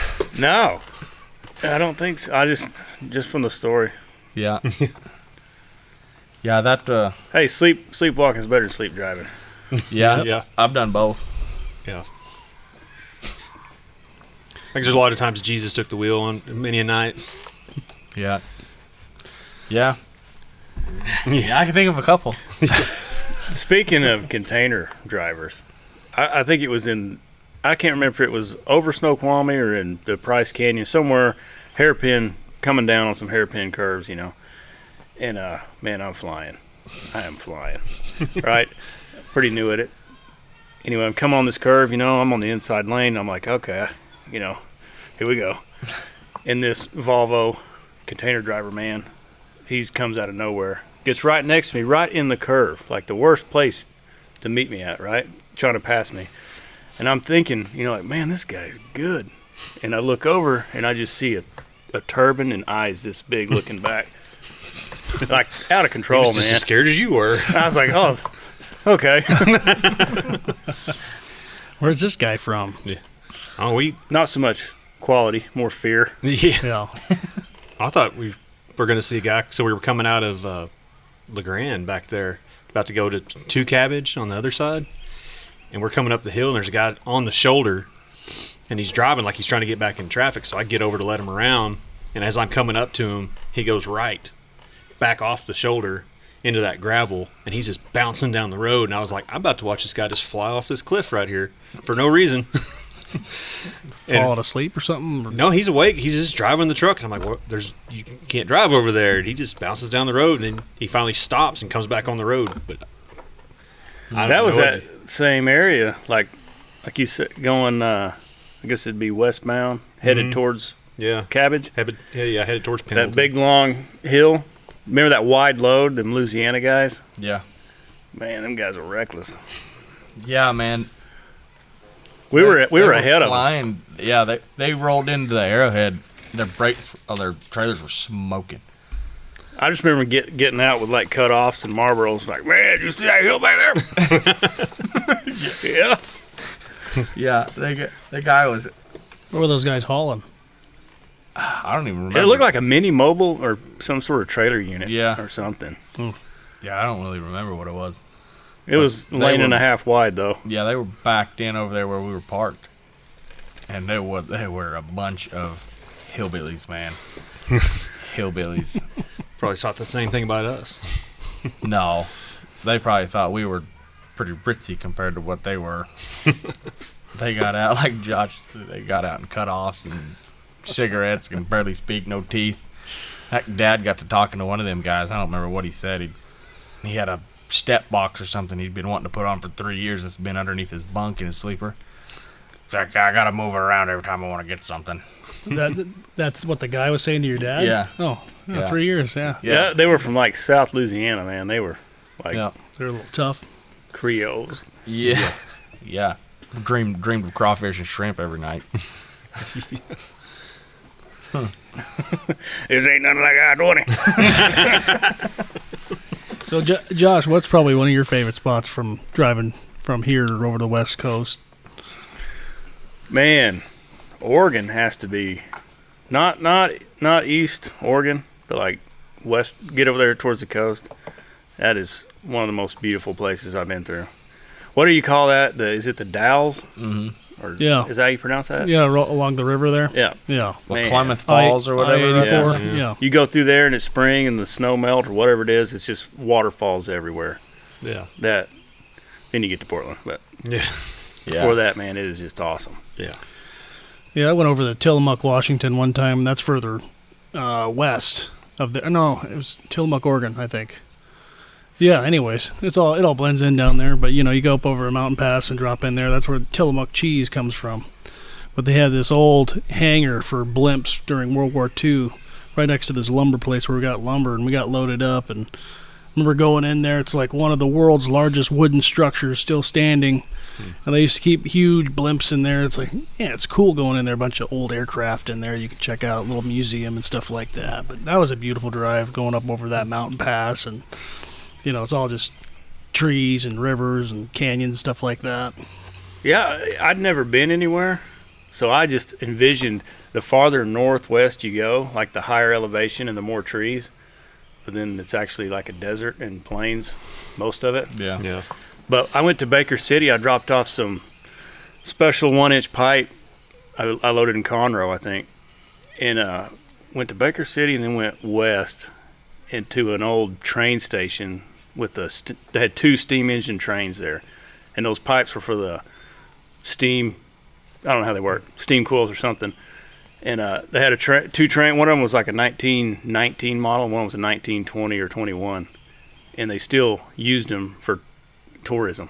Oh, wow. Yeah, it was cool, man. They said they shot like movies like cowboys attacking the train scenes and stuff right through there using those trains. Oh, really? Yeah, it's pretty cool. Did you ever figure out what kind of movies they were, or what movies in particular they shot there, or no? No, there was like 2 guys there and looked like they'd been there their whole life, and that was it. Like no town, nothing. Just a shop with the trains in it, and then dead end tracks, and then a track. And that like wood burning trains, man. It was cool. Yeah. How about you, Trey? Do you got a favorite place over there? I really liked Utah. Yeah. By the time you got out of New Mexico, Colorado, that kind of desert down there into Utah, it seemed like it got pretty nice. The again. Red Rock area there. Yeah, down through Moab and Monticello up to Wellington. Yeah, I liked Monticello a lot. There's that place called the Granary or whatever. It had pretty good food. I don't know if you guys ever stopped in there, but When I think Monticello, I think tacos. Yeah, you stopped there the at the tacos were Maverick. really got good. good Yeah, tacos. they do have good tacos. Yeah, you stopped there at the Maverick and got tacos. Yeah. I never did it until you said they got good tacos, and then Hey, I heard it from him. we got Yeah. we ate there.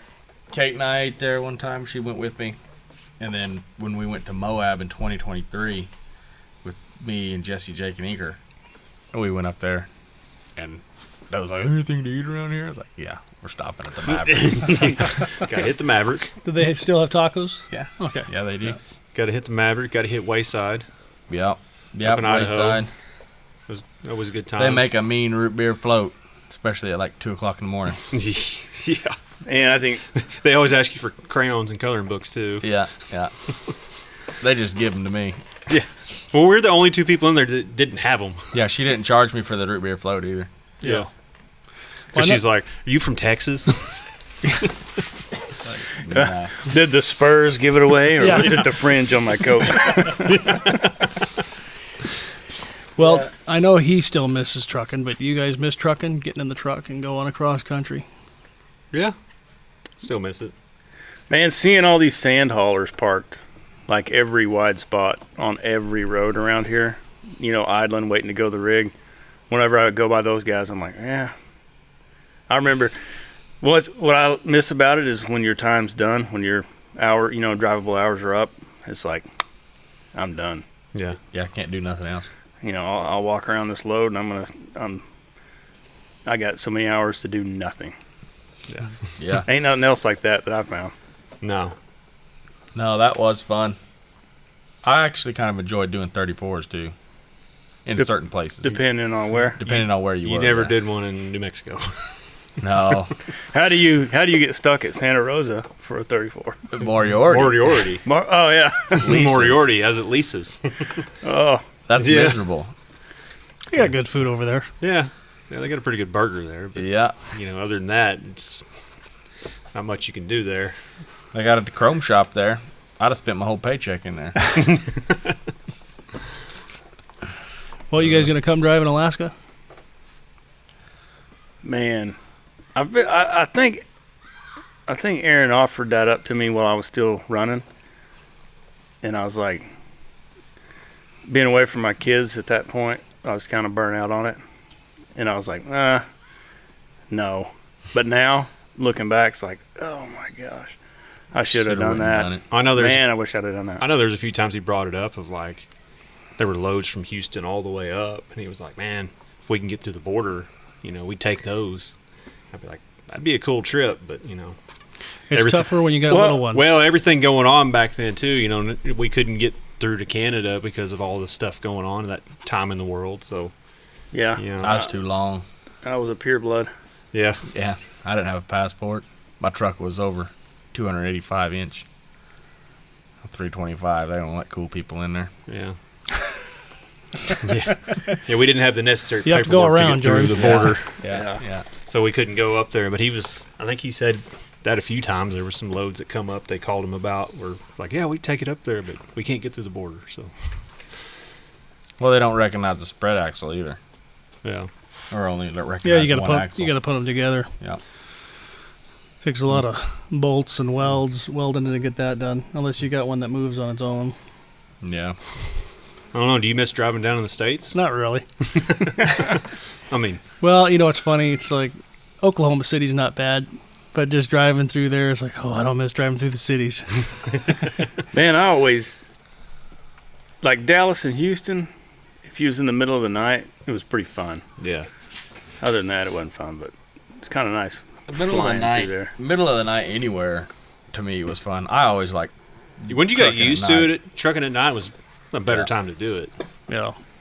But like it took a while to finally get like, I get comfortable not sleeping at night. That's how it was always strategic between me and him. Be like, hey, you want to start us out? Yeah. Do you? Yeah. Who's going to be stuck nights for the next week and a half? Yeah. Did you guys ever do split sleeper berth where you just, do 7 and you do 7 and 3 and all No. that? You guys just No. drive your 11? Man, if there was minutes on that clock, that truck was moving. Yeah. Like that truck, we tried to make it efficient. I don't know. Did we tell that one story? I don't know. I don't know. We could always tell it off air, too. But it was like 30-minute break was getting fuel, Yeah. and then your switch was 30 seconds long, and that if you Well, had yeah, time to go, that truck was going. We would stop. We would change at the fuel stops. Yeah. So you'd fuel the truck up so that whoever got the truck had full tanks. Yeah. And then you would run, and if you could run the full 11, or if not, you did a 30, fueling again, and then you stopped and topped off again. That way you're Swap. not stopping the truck Yeah, all the we're time. not stopping the truck. Yeah. Because we were kind of both, I think it worked so well because we were always ready to get back. Like Yeah. we were trying to turn and burn as much as we could to get home. So, we were both running hard. Plus, I know for me, it was like, he'd be like, I got 710 miles. I'm like, oh, yeah. So I'm trying to get yeah. So then I'd be like, I got 715. He'd be like, I got 800. And I'm like, how'd you do that? Legally. 80-mile-an-hour speed No, limits. but no, it's like we were always trying to like one up each other with miles. Like even if you got one more mile than the other guy, it was like I got 719. Well, I got 718. Well, you still got the same miles sleeping. yeah. But it was just like how many miles could you drive in your shift? It was like a competition always. I'd be making a wager on who gets more sleep. That's Like, what I'd be I slept for 800 miles. Oh man, that was hard to get used to. Is sleeping in the truck. like the only way I would sleep in that truck is after when I could not stay awake anymore. Like you'd lay back there and try to sleep, but bouncing down these state highways, Yeah. golly. I never really. Had I mean, a I problem. threw him in the air multiple times. The one time I hit the upper bunk. That was those train tracks at Medill. Yeah. We're going along, and all of a sudden it's just like I hear him like, "Oh no!" And then it's like, boom! I come up, hit the top bunk, and then come back and hit the bottom. And I was like, "What happened?" He's like, "Train tracks." Yeah, we got to back up and get our axle. I was just glad we were still on the road. Yeah. Good grief! I never had a problem sleeping. Like it. I did. It just came kind of natural to me. The pipe was fun, and the drilling mud, whatever we was getting out of Louisiana was fun. The barrels weren't very fun. No. The real fun was like The super sacks wasn't very much fun either. I didn't mind the super sacks. Out of Moab down there. I think probably one of the most fun trips besides me and you hauling that canned fish. That salmon down That was a there. good trip. I like that. Yeah. But me and him hauled cattle panels from here in Yeah. Oklahoma. Oh, yeah. And we had like 3 drops, different in drops Utah? all over the place. We had one in Colorado and then 2 in Utah. Mine were all in Utah. I got a story about that. Because we had to take that goat path to get through there. Oh yeah, we went through. We went through. I remember seeing you guys on the Light 360 and back in the middle of nowhere. Yeah, We come in the backside of Vernal, if that's a thing. Yeah, it's I think I upside remember the, that. That's upside possible. the mountain. Yeah. yeah. We cut over the mountains because that was like what the GPS said to go do. I was like, it is the shortest way. So, and the same deal. We come through there and there's like, here comes a FedEx truck, and we're like, okay. Man, those guys are everywhere. Yeah. FedEx, pulling doubles up here. Like we can make it now. You remember I called you that day? Y'all were, because after I unloaded all day in Utah, those hog panels, cow panels. You guys unloaded your deal, went to Moab. That was the start of the Moab trip or whatever. I was supposed to go down there, but I was stuck all day unloading them stupid hog panels. And the second drop, I went to this Tractor Supply, and this young girl come out. And I ain't gonna lie, she's pretty good looking. You might have to edit this. Sorry, Kate. No, but she was pretty good looking, and she was running the forklift. And anyway, I was up there hooking the chains to the deal. Well, I dadgum fell off the truck, the trailer. I caught my pants on them stinking hog panels when I fell. Oh, no. And it ripped the whole freaking butt end out of them britches. And I landed on my side and my back, knocked the air out of me. That old growls washed the whole thing on that forklift. Freaking ripped my pants. My pants were stuck up He was on like, there. "Oh my gosh, are you okay?" Like, no. It's like, ooh. But I had to get in the truck and change. I called Josh right over. Like, you're not gonna believe what happened to me. The most embarrassing thing just happened to me. And I about fell off a load. We were up there like Arlington, getting some wood, and you had to crawl up on, throw the tarps out. And I was crawling off of it, and Josh is on the side, and I slipped right at the bottom. And I don't know how I did it. I bounced off and I hit the saddle toolbox, and then I jumped off the side of the load. And Josh is walking up, and I jump out in front of him, and he's just looking at me like, "What?" And I was like, "I didn't fall off." Man, tarping. I fell off the top of my trailer at Woodtone. You remember when you'd pull into Woodtone, that big hill that you'd pull next to? Well, I'm facing out of it, and the hill is right here. I'm on top. I fall off, and I fall back towards the hill. Luckily, that hill was there. I didn't only fall like 3 or 4 foot. But if I would have been on the other side, yeah, I'd have hurt. That's where I met Chad, right there at Woodtone. Woodtone? Yeah. Those are some good loads. How you doing there, Ray? Oh, Chadley. I remember we caught Chad coming into California that time. That's the only time I ever Oh met him. yeah, on On 10. San Diego. Yeah. Yeah, we went to San Diego. And I was sicker than a dog. Yeah, you were. Were you guys going over to Fellows or what? No, we were going to the port in San Diego. We went to. You had military stuff. You we had a Twig. We loaded out of the naval base in Mississippi.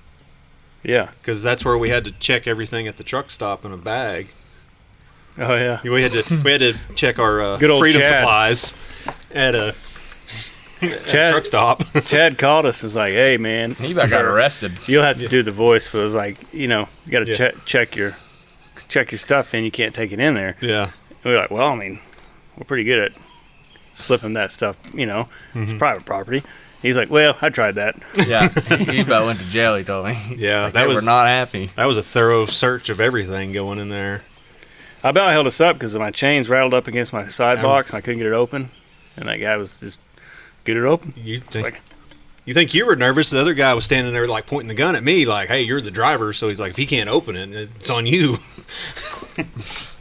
But yeah, we get to San Diego. He's sick. He doesn't have a Twic, so he can't. They won't even let him in. I've got one, so I had to leave him outside the port in San Diego, sick as a dog, while we go in and unload. Oh, Yeah. wow. Good thing I was wearing long socks. Fit right in. Yeah, I come out and he's just bumming around outside the gate, and I was like, "All right, he's still here." I just buttoned my top button, Putting the top on under How the long did bottom. that take you to get unloaded in there? I was pretty quick because there was three of us. There was Chad and Dan and myself were in there. Oh, so Dan Henry was there too? Yeah, Dan Okay. was there. We had a bunch of loads going in. I think Chad had an oversized was the deal. Yeah. He was like Well, we caught 3 up inches, with 3 inches oversized, so he kept getting pulled into every scale and inspection station. him. He was Oh, like I a bet half. you love that. He was like a day ahead of us, and we caught him. Yeah, we before. caught him coming into California. It's a great thing about teaming. You catch Yeah. everybody. Yeah, you catch everybody. Yeah, that was whenever I drove like almost 800 miles that shift coming across I-10 out there because there's nothing out there in the middle of the night. So you just Driving. drove nonstop, never come off the cruise control, just 75 the whole way on the interstate. It's like, man, I didn't think you could really get like that many miles. Oh, that's right. You guys had a governor on that truck. Yeah, 76. Was it 76? That's fast that sucker would go. yeah. Well, And that's where, if he's going downhill. That's a different story, though. We're not talking about downhill. We're talking about straight line. Man, we drove through Nevada Yeah, from we did. Twin Falls, Idaho. Twin Falls, Idaho to Las Vegas.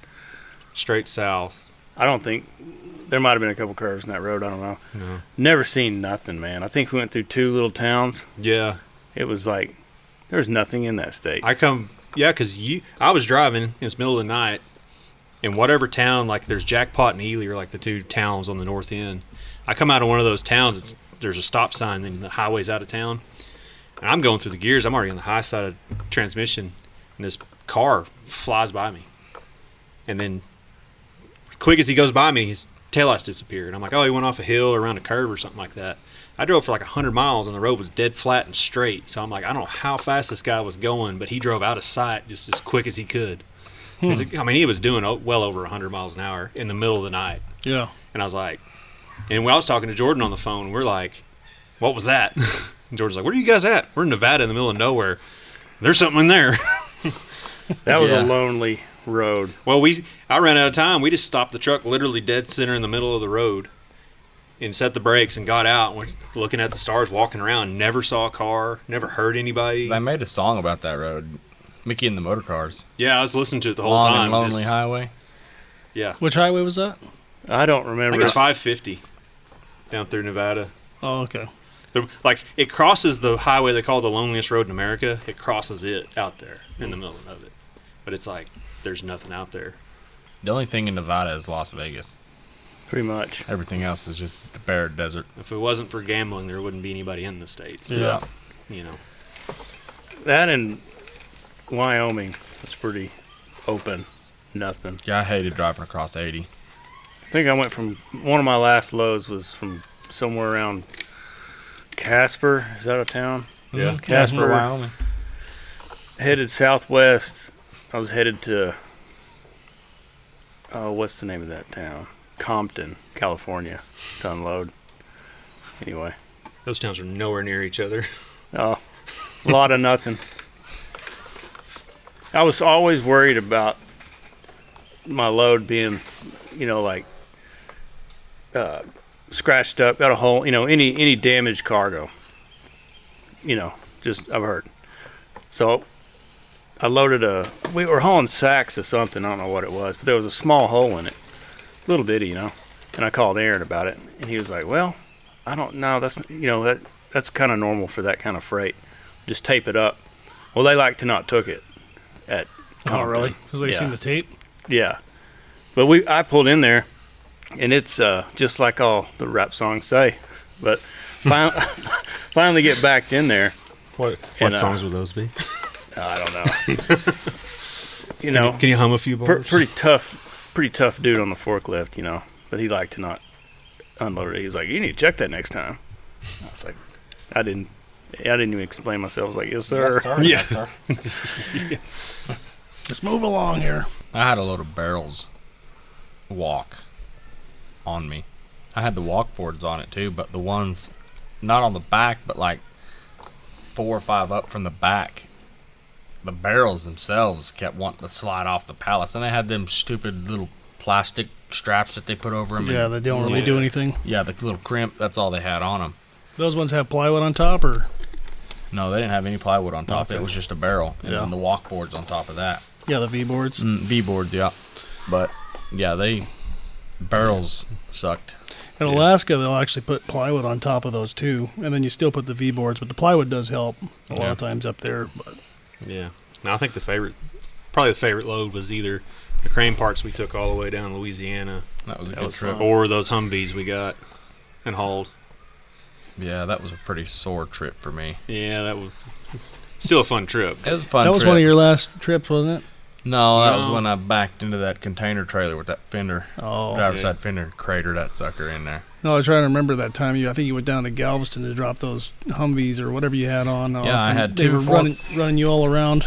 2 forklifts for United Rentals and a Humvee for the port. I don't know. Those Humvees were pretty cool going up Cabbage because there was no weight to you.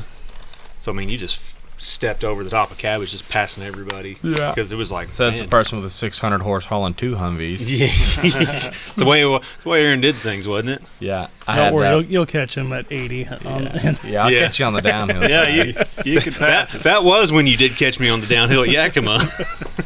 Yeah, I was in front because I'd passed him going up the hill, so I was in front, and all of a sudden I look over and here comes Jordan, just poof.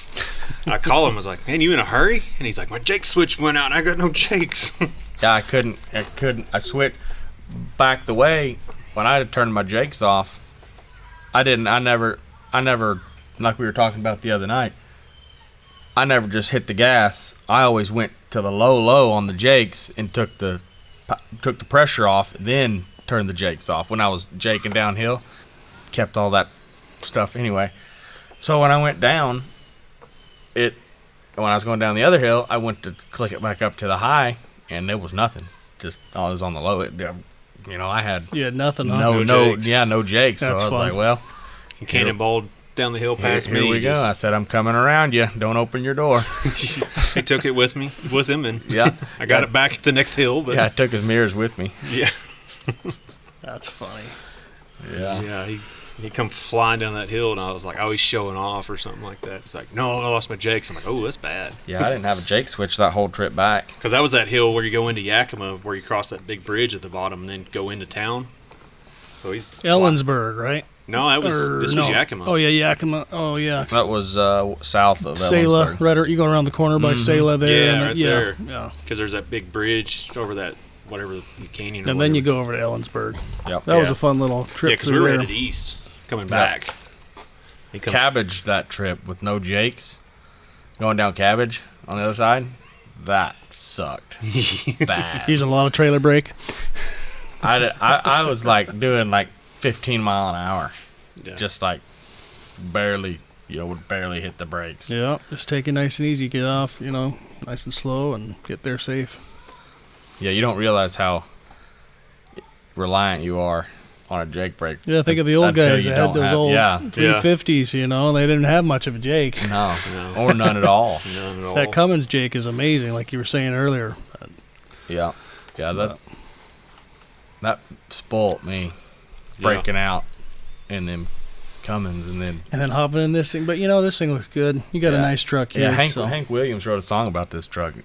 He did, didn't he? That's called Dinosaur. I know everywhere we would stop, we had the brand new Pete slick, except for the bumper. But if you was with us, man, Salt in the everybody wound. always walked over to your truck and was like, man, look at that. Yeah. Yeah, I got complimented quite a bit. Yeah, you had a couple old guys come up to you, I think, too. Yeah, the best one I ever had was I was at the Arrowhead in Pendleton doing a 34.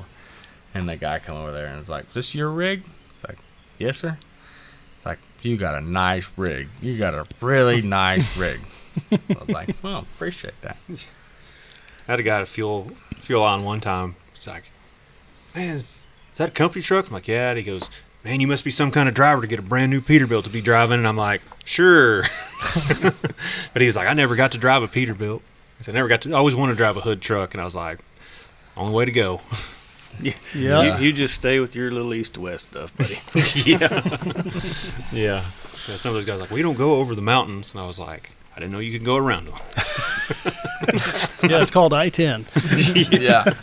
So, Yeah, That was what was cool about stopping at Jerome, like you were saying, because of all the farm stuff and cattle around there. Is every time we'd stop, there'd be some 20-year-old kids in farm tag Pete's, hood up, slap together cat, hauling potatoes or onions or something. Yeah. Now But it was cool because it's like, man, there's the next generation of like real guys out here, Yeah, kids working like on their keeping that thing going. working yeah. on the trucks. we pulled on in Fuel one Island. night, and one guy had so much blow by, it was like fogging out the whole fuel island. It was just a haze in there.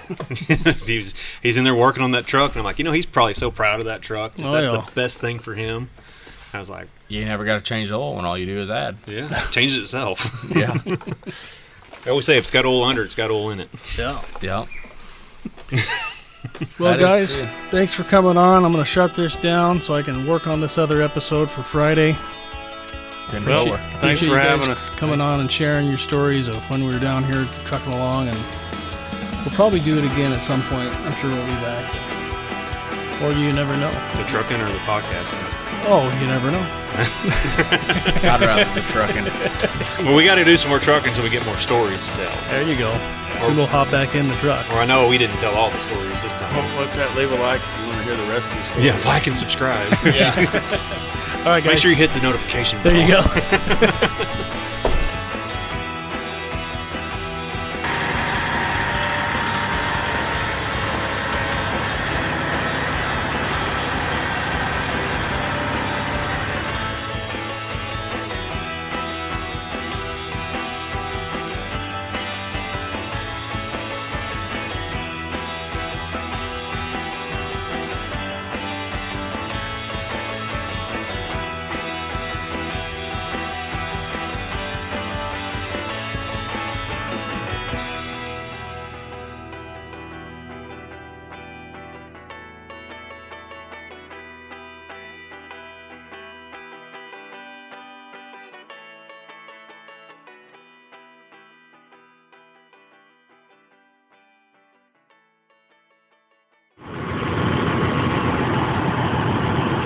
Waiting out the storm.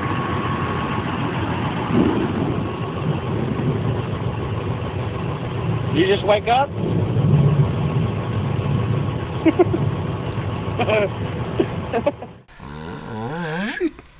He'd look through the curtains of the bunk. Back out. You just heard the zipper go up and down.